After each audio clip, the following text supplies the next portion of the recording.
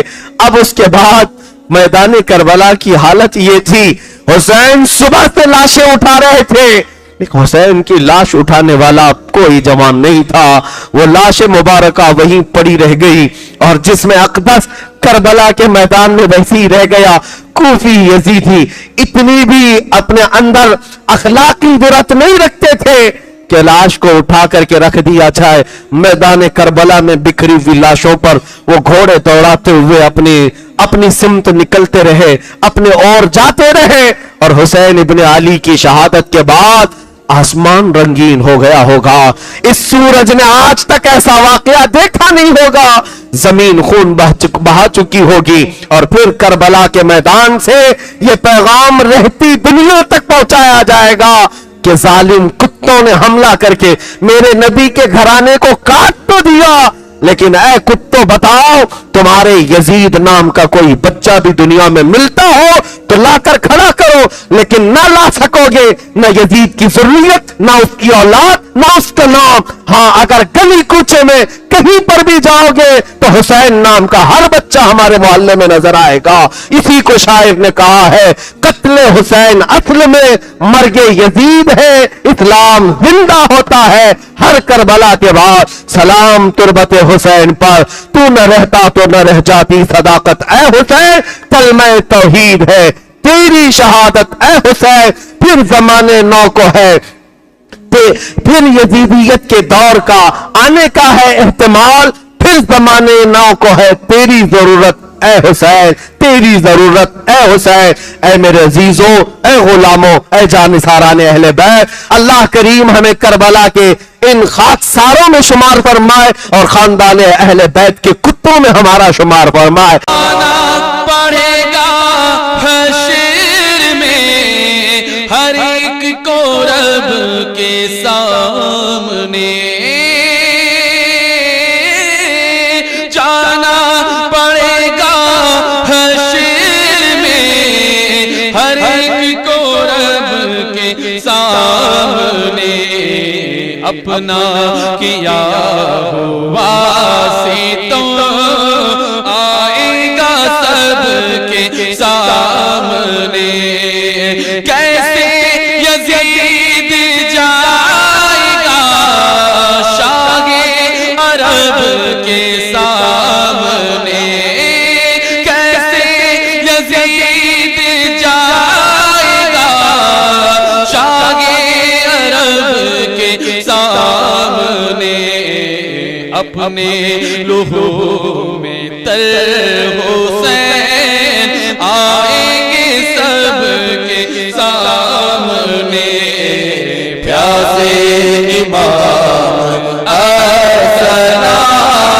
علی مقام السلام، زہرا کے لال السلام علی مقام، مصطفیٰ جان رحمت لاکھوں سلام، شمع بز میں ہدایت